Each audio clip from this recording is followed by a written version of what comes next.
Somaliland waxaa ka dhacaysa doorasho wax badan kaga duwan tii lagu soo doortay madaxda dawladda Soomaaliya. Bulshada deegaanadaasi ayaa fursad u haystay inay codeeyaan si ay u doortaan hoggaanka siyaasadda majara u haynaya 5 sano ee soo socota. Waa dhaqan ka duwan doorashooyinka ka dhaca koonfurta Soomaaliya oo ay bulshada ku nool helin fursad qof iyo cod ah. Haddaba muxuu yahay farqiga muuqda ee u dhaxeeya bulshooyinka oo kuwa helay fursad kuwana aan helin fursad ay ku codeeyaan? Guuleed Ibrahim Cali oo u soo joogay doorashooyinka labada dhinac ayaa ka waramaya. Hanaankii axsaabta badan baa ayaa Somaliland ka hirgalay. halkan nidaamku sida uu ka duwan yahay oo nidaam dad erga ah oo la soo xulay ayaa maanta wax dooranaya. nidaamku marka laba nidaam oo aad u kala fog oo waqti dheer kala qaatay ay kala marayaan Somaliland iyo Soomaaliya.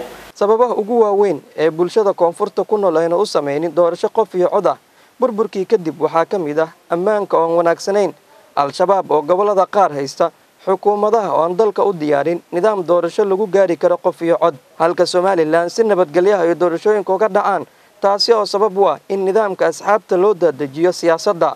Bulshada ku nool Muqdisho si dhow ula socota doorashooyinka madaxtinimo ee Somaliland ayaa ka hadlay sida ay u arkaan doorashooyinka iyo loolanka saddexda musharax cidda ku soo bixi karta doorashada. Wallahi waxaan arkaa arrin aad u fiican baa arkaa. Waxaan taageersanahay xisbiga wadani Cabdiraxmaan Ciro inuu soo baxo. doorashadii Muqdisho ka dhacday waxay ugu duwan tahay kan waxa dooranaya shacabka dooranaya. Taan waxay ahayd xildhibaanada dooranayay insha Allah waxaan rabnaa midaan Somaliland in one man one vote waa marka shacabka dooranaya tan insha Allah Cabdiraxmaan Ciro u rajeynayna inuu ku soo baxo xisbiga wadani. doorashada Somaliland ka dhacaysa waxay ila tahay doorasho geli doonta taariikhda lagu geli doonto. haddaan fiiriyo dhanka iyo taageerahayga waxaan taageersanahay xisbiga uu hogaaminayo Cabdiraxmaan Ciro. doorashooyinka ka dhacaya Somaliland wallahi waa doorasho in badan la sugayay. hase yeeshee doorashada insha Allah waxaan u rajeynayaa inuu guuleystaan ninka aan isleeyahay inuu guuleysto waxa weeye Musabbix xisbiga kulmiye. waan jeclahay inuu taageersana inuu Muqdisho joogo ninkaas aan jeclahay inuu guuleysto. wallahi doorashada Somaliland si wanaagsan u muuqataa maadaama ay doorasho tahay shacab dooranayaan. fikradahan waxaan ku taageersanaa inuu soo baxo Cabdiraxmaan Ciro.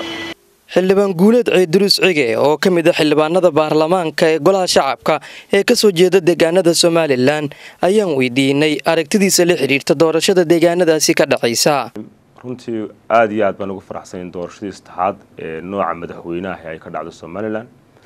laba ka mid ah goobjoog baan u ahaaba oo 2003 Abriil meelahaas ahayd 2010 bishii June goobjoog baan u ahaa.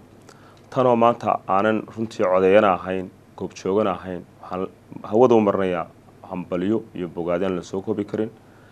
sidii dhaqanka iyo caadada doorashada Somaliland ahaydna waxaan filayaa inay noqon doonto mid nabad ku dhamaata oo dadweynaha reer Somaliland guul iyo soo hoysa wax taariikhda gala. aad iyo aad baan ugu faraxsanahay waxay noqon doontaa doorasho taariikhi ah. ugu dambeyn dawladda hogaamiye madaxweyne Farmaajo ayaa laga dhowrayaa in dalkan ay gaarsiiso doorasho qof iyo cod ah isaga oo ballan qaaday in xukuumaddiisa ay la imaan doonto hanaan dalka lagu gaarsiinayo doorasho qof iyo cod ah. Naasir Maxamed, telefishinka Universal, magaalada Muqdisho.